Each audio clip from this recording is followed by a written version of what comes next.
Hi, my name is Emily, and welcome to my gap year travel journal in which I try different styles of living. Whether it's work, location, hobby, socialization, I want to try it all out until I curate my rhythm and my lifestyle.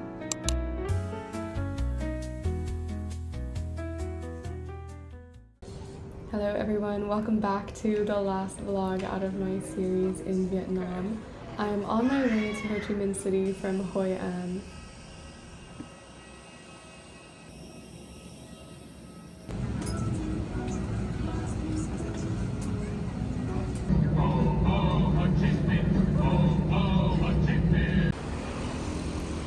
So Ho Chi Minh City is the furthest south city that we're going to this time in Vietnam. So we started in Hanoi and then went to central Vietnam in Hoi An and Da Nang. And now we are here, but we're still eating this food, which is literally from the north. That was the first meal we had. And then we went to the grocery store and I caved and got ice cream. I thought it was very aesthetic to be eating guava and green tea while watching Free Run. And then the next morning I did some really quick yoga, which I've been doing boho beautiful yoga videos probably since high school, and it's just like I like the flow of it. And then we got ready and we were just gonna go out and explore the city, and I kind of had high expectations because everybody was saying that Ho Chi Minh City is kind of like the most palatable, I guess, to someone coming from the US. So the first thing I did was went to a cafe that I found on TikTok. And let me just say, it was so cute, and also the coffee was really good and the space was super vibey.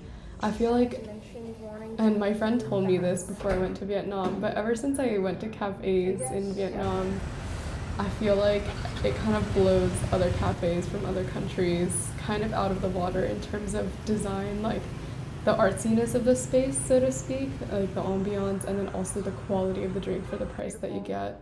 So that's definitely something that I was savoring in my last time in Vietnam.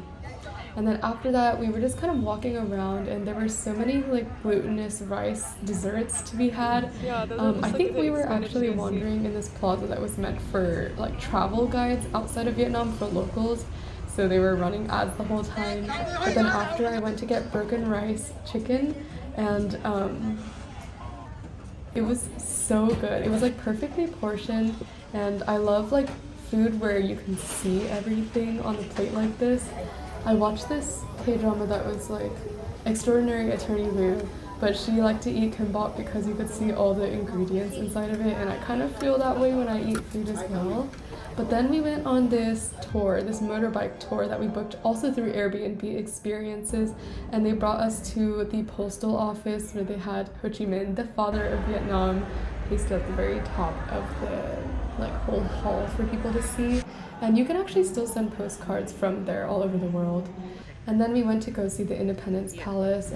This is where the Communist North rolled the tanks into where the headquartered South used to be and liberated southern Vietnam. And after, they brought us to this really cool cafe where a lot of like rebel soldiers used to have a hideout. So literally there's this like tunnel that you can climb down just from the cafe floor, and it used to be like hidden when it was still being occupied by like Western forces. And so you climb down and it's just this series of tunnelways, and the tour guides were just pointing out all of like the different places where there was like a really quick first aid kit.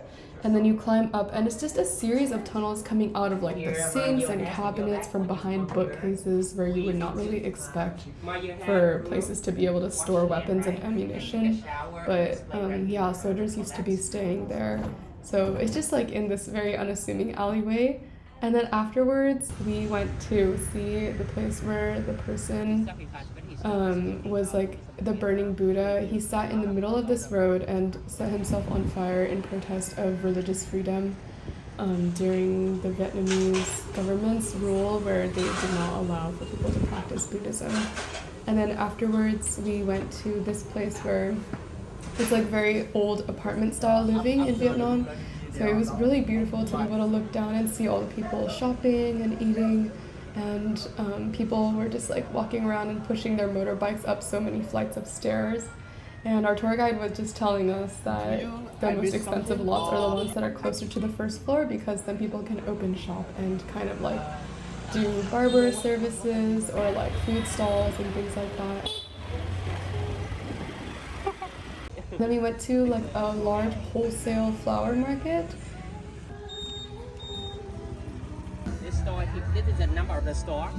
Yeah, under the house. And the juice will come down right there. Drink every day. At this point, our tour guide brought us to this hutu place, which is like dry mixed noodles, and it was so good. I felt really validated when we both agreed that bun cha and hutu are way tastier than pho. This one a bit spicy for you. Wait, satay is what in chili? Lemongrass and chili. Pepperoni? It's like a TV show. He also played us this viral video of like this talk show where it was a teacher and it was just kind of like poking fun at how hard it is to get the intonations correct for Vietnamese language, and then he had us try to pronounce a couple of sentences which are kind of like tongue twisters. I'll add the link in the description for sure, but I think that the tour was really well organized and it was not too long. We did the afternoon tour and I super recommend it. After that we rested for a little bit and then went out for a drink. It looks so toxic. I got this one that was kind of like lime flavored and it went down super smooth, and we wanted to find this place that was kind of like a rooftop bar, and the vibe was like really chill even though the DJ was kind of lit, but nobody was really dancing. So then after I went to a 7-Eleven to get my fiber intake of the day and then had some winding down time. The next day was much more chill without the tour on our schedule, so then I woke up and I went to this coffee shop called A+C, and it was like really beautiful and had multiple floors to it. It was huge as well, and then so I went in and I ordered my specialty coffee, and I think at this point I was still reading the book that was The Haunting of Haji Hotek, so I brought that book and I just had a quiet morning.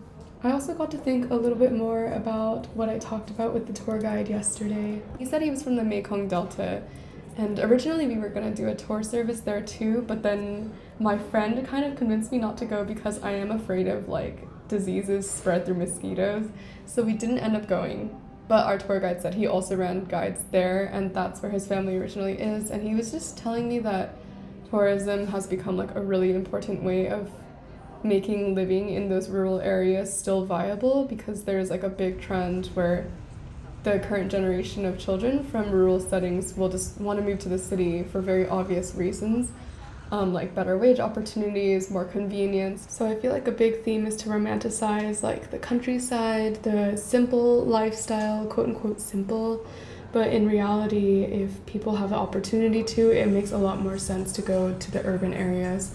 After the morning at the coffee shop, I went to the War Remnants Museum of Vietnam, and they documented a lot of the war crimes and atrocities that the United States committed during the Vietnam War there.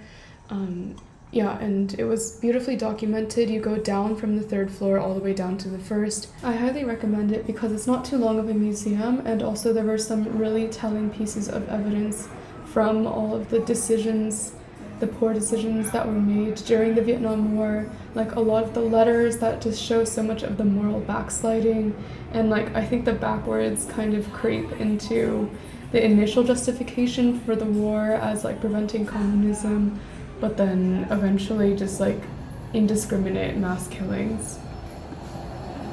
After finishing lunch, I went to the one place that I chose to go shopping for clothes.